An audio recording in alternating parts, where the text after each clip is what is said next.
பாரதி காட்டிய விடுதலை பாதை. மருத்துவமிகு நடுவர்களுக்கும் மாணவ சகோதர சகோதரிகளுக்கும் வணக்கம். சுதந்திரம் என்பது வெறும் அரசியல் சுதந்திரத்தை மட்டும் குறிக்கவில்லை. உண்மையான விடுதலை என்பது மனதின் அடிமைத்தனத்தை அழித்து ஒவ்வொருவருக்கும் சம உரிமையை வழங்கி பெண்கள், சமூகம் மற்றும் இயற்கையுடன் ஒருமித்த முறையில் வாழ்க்கையை முன்னேற்றுவதாகும். இந்த முழுமையான விடுதலையை சிந்தித்து நமக்கு கற்றுக் கொடுத்தவர் சுப்பிரமணிய பாரதியார். பாரதியார் காட்டிய விடுதலை பாதை பல பரிணாமங்களை கொண்டது.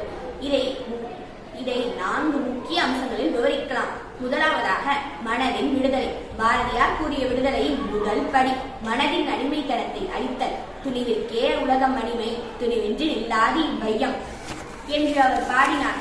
மனதின் பயம், தாழ்வுணர்வு மற்றும் மூட நம்பிக்கைகளை ஒழித்து சுயமரியாதையுடன் வாழ வேண்டும் என்பதை அவரது கருத்து. நமக்கின்றி யாருக்கும் இறையடிமை செய்வதென்று யாமறியோம் என்று கூறியவர் மனிதனின் விடுதலை உள் மனதில் ஆரம்பிக்க வேண்டும் என்பதை வலியுறுத்தினார். பெண்களின் விடுதலை.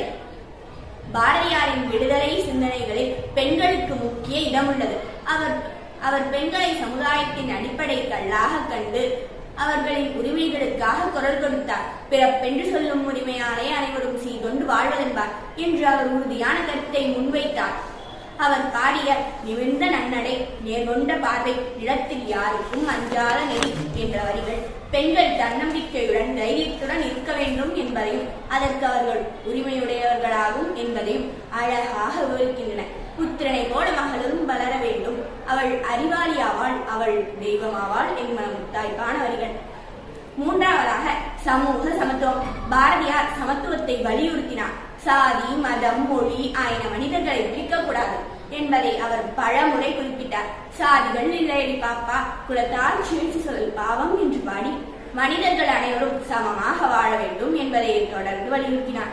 அவருக்கு சமத்துவம் வெறும் சிந்தனை மட்டுமல்ல, அது ஒரு செயல்முறையாக இருக்க வேண்டும். நான்காவதாக தேசிய சுதந்திரம்.